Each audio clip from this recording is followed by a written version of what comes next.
লালবাগের নেতাজি আবাস ও BDO office প্রাঙ্গণে শুরু হলো জনকল্যাণ শিবির। সকাল থেকে দীর্ঘ লাইনে দাঁড়িয়ে নাম নথিভুক্ত করেন উপভোক্তারা।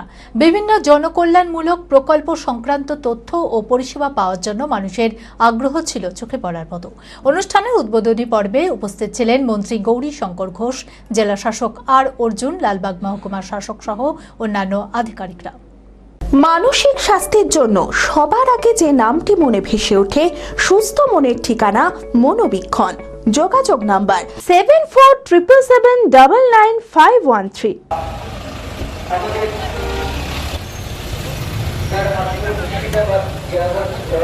আগামী দিনেও অনেক বেশি সমৃদ্ধ হবে আশা এবং প্রত্যাশা।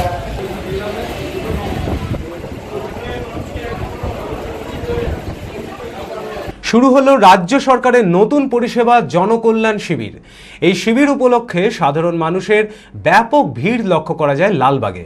নেতাজি আবাস ও বিডিও অফিস প্রাঙ্গণে শুরু হলো এই কর্মসূচি।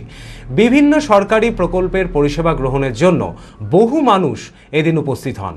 সকাল থেকেই দীর্ঘ লাইনে দাঁড়িয়ে নাম নথিভুক্ত করেন আবেদনকারীরা। সামাজিক সুরক্ষা, স্বাস্থ্য, শিক্ষা, কৃষি ও অন্যান্য জনকল্যাণমূলক প্রকল্প সংক্রান্ত তথ্য ও পরিষেবা পাওয়ার জন্য মানুষের আগ্রহ ছিল চোখে পড়ার মতো। প্রশাসনের পক্ষ থেকে জানানো হয়েছে, এই প্রকল্পের মাধ্যমে সরকারি পরিষেবার জন্য বারবার প্রশাসনিক দপ্তরে যেতে হবে না। দেখুন, পশ্চিমবঙ্গ সরকারের পক্ষ থেকে যে জনকল্যাণ শিবিরের আয়োজন করা হয়েছে, 3 দিন ধরে চলবে শিবির, সকাল 10টা থেকে 5টা। এই বিধানসভার 5-6টা জায়গায় এই শিবির আজকে উদ্বোধন হয়েছে। আমরা প্রথমেই এসেছি আমাদের এমজে ব্লকের প্রথম যে শিবির, এই ব্লক ক্যাম্পাসের মধ্যে। এই ক্যাম্পাসে আজকে শুভ উদ্বোধন। আমাদের মধ্যে জেলা শাসক রয়েছেন, মহকুমা শাসক রয়েছেন, আমাদের ব্লক উন্নয়ন আধিকারিক রয়েছে। মানুষ স্বতঃস্ফূর্তভাবে এসে লাইনে দাঁড়িয়েছেন যার যেটা প্রয়োজন। বিশেষ করে সবথেকে বেশি ভিড় আমরা দেখতে পাচ্ছি আয়ুষ্মান ভারত। আয়ুষ্মান ভারতে ভিড় রয়েছে। সোলার, আমাদের যে সোলার সিস্টেম, সূর্যঘর প্রকল্প, তার জন্য এখানে ব্যবস্থা রয়েছে। অন্নপূর্ণা ভাণ্ডারে ফর্ম দেওয়া হচ্ছে। আমাদের কিষাণ ক্রেডিট কার্ড থেকে কৃষিজাত বা কৃষকদের জন্য যত ফেসিলিটি, তার জন্য এখানে শিবির রয়েছে। বার্ধক্য ভাতা, বয়স্ক ভাতা থেকে শুরু করে প্রতিবন্ধীদের জন্য শিবির হয়েছে।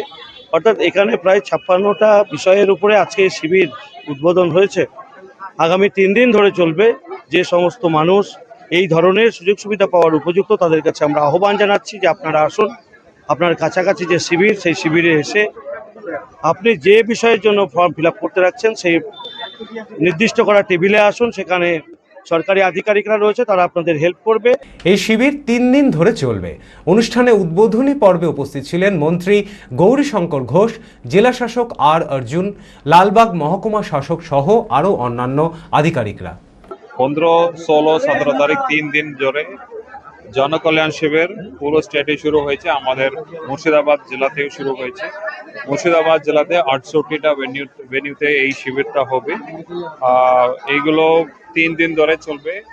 মোট 54টা গভর্নমেন্ট স্কিম, যেটা জনসাধারণের জন্য সিটিজেন সেন্ট্রিক স্কিমগুলো আমাদের পশ্চিমবঙ্গ সরকার এখানে লোকের কাছে পৌঁছে দিচ্ছে। তো এইটাতে আরো 50টা স্কিমের জন্য অ্যাওয়ারনেস জেনারেশন আইইসি অ্যাক্টিভিটিগুলো এই শিবিরগুলোতে চলবে।